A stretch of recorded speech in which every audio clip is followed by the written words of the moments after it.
मनाविरुद्ध लग्न केलं म्हणून बापाने आपल्या गर्भवती लेकीचा जीव घेतलेला आहे। जळगावच्या चोपडा शहरातील ही सगळी धक्कादायक घटना समोर आली आहे।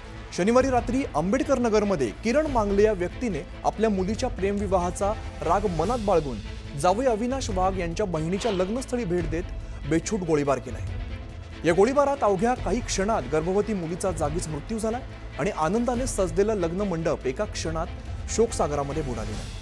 या गोळीबारात जावई गंभीर जखमी झालाय, तर किरण मांगले याने केलेल्या गोळीबारामध्ये हळद समारंभासाठी आलेली एक महिला सुद्धा जखमी झालेली आहे। यानंतर संतप्त जमावाने मांगलेला पकडून चांगला चोप दिलेला आहे। यात मांगले जखमी झालेला असून त्याच्यावर सुद्धा रुग्णालयात सध्या उपचार सुरू आहेत। तर अजूनही आपण प्रतिष्ठेच्या नशेत माणुसकी मारतोय का असा प्रश्न या निमित्ताने उपस्थित होतोय।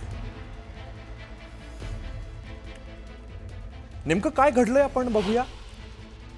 एकाच नात्यातल्या असल्यामुळे तृप्ती अविनाशची ओळख झालेली होती।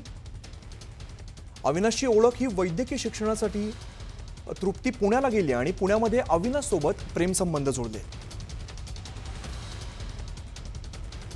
नात्यातील असल्यामुळे वडिलांनी नकार देणार नाहीत असा तृप्तीला विश्वास होता। तर कमी शिकलेल्या अविनाश सोबत लग्नासाठी वडिलांचा नकार होता।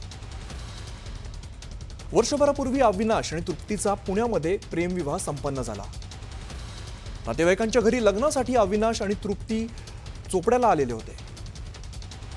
माहिती मिळताच तृप्तीचे वडील सुद्धा चोपड्यात आले आणि लग्नस्थळी जात तृप्तीवरती गोळी झाडली। दरम्यान या गोळीबारात तृप्तीचा जागीच मृत्यू झालाय, तर मध्ये पडणाऱ्या अविनाशवर सुद्धा गोळी झाडण्यात आली आहे। यानंतर गोळीबारामध्ये अविनाश हा गंभीर जखमी झालाय, तर गोळीबारानंतर किरण मांगलेला जमावाकडून चोप देण्यात आलाय।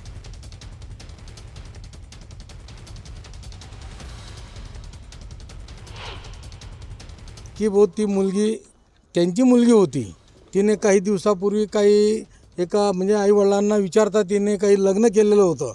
त्याचा राग म्हणून त्यांनी या ठिकाणी आले आणि त्यांनी मुलीला मारण्यासाठी आले, पण त्यांनी सैरावैरा गोळीबार केल्यामुळे एक दुसरी महिलासुद्धा जखमी झाली आणि ती मुलगी त्यांची मुलगी आहे ती आम्हाला माहीत नाही आहे, पण एक महिलाला गोळी लागलेली आहे, ती जागेवर ती मरण पावलेली आहे।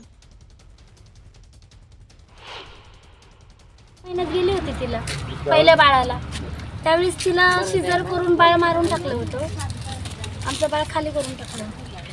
मग त्यावेळेस मी तिला विचारलं होतं की तू सगळं झाल्यानंतर परत पुन्हा का आली माझ्या मुलाच्या आयुष्यात, नको येऊ परत जाते।